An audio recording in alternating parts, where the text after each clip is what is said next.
Hello there and welcome to day 2 of my Finding Your Guiding Star challenge.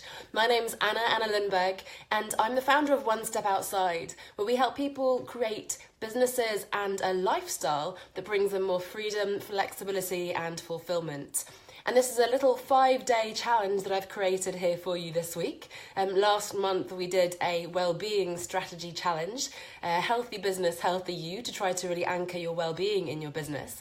And this week we're creating this guiding star, which is really giving you a direction in which you can head in order to really find the work and create a business in particular for you that fits with your strengths, your values, and really ultimately is going to allow you to enjoy your work, to deliver your best results, and so on. So yesterday we looked at the top of that 5-point star, which was all about identifying your foundational values. So if you haven't already, do go back and have a look at that video. You can also get the full guide directly if you're impatient at onestepoutside.com/guiding star. So onestepoutside.com/guiding star. And yesterday we looked at the values. Today we're looking at our desired feelings. And this is an idea that I got from Danielle Laporte. You may have come across her book, The Desire Map. And it's all around, instead of having, goals anchored in things that you want to have and do, actually expressing those goals in the way in which you want to feel. And she gives some really lovely examples. Let's say you want to get a property, you want to buy a house or a flat.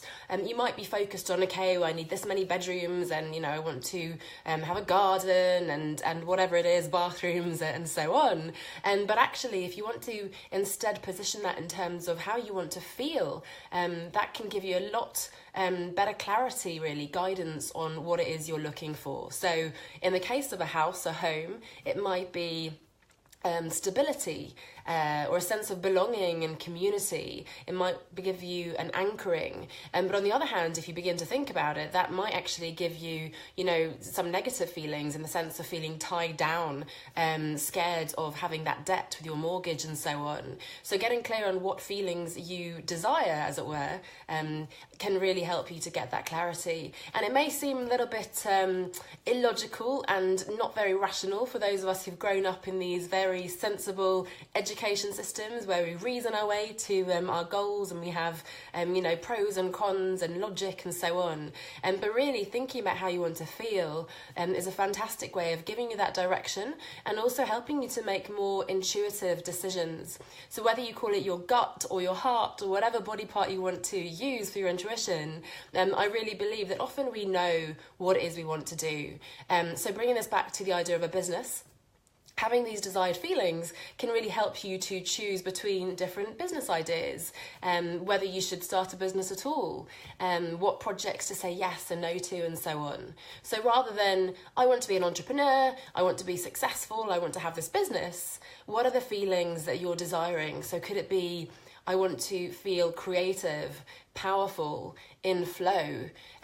What other things could it be in terms of having your business? It might be somewhere around feeling free and independent, or pioneering. Perhaps you want to really be on the cutting edge and you want to be driving ideas forwards and so on, and getting clear on those nuances. And you can absolutely use a thesaurus to find some more specific meanings, and can really help you again to make those more intuitive decisions of what you want. So that's the second point of the star. So we had the values yesterday and we have feelings today. And again, I appreciate this may not come so naturally to us. Certainly it didn't for me. But again, I did really find this incredibly helpful, tapping into that intuition. When you have that client who you think, oh, you know what, this isn't quite right, but somehow you end up saying yes anyway. Almost always, if you look back, you realise, I actually felt that wasn't going to be the right fit for me. And unfortunately, that can lead to, problems further down the line. So I think this is a great way to really give yourself sort of some more subjective criteria in the sense of how you want to feel. So when you look at your calendar, your agenda for the week, how do you want to feel? How do you want to feel on Monday morning or Sunday night? How do you want to feel when you get out of bed and get dressed? How do you want to feel when you get on the phone with a client, when you achieve one of your business goals? So these are some of the questions you can ask yourself. So again, just to give you that resource again, onestepoutside.com/guiding star, onestepoutside.com/guiding star. And that was the little video for today in terms of getting to your desired feelings. We'll be back tomorrow with day 3 for identifying the environment in which you know that you're going to thrive and deliver your best work. I'll see you then. Bye for now.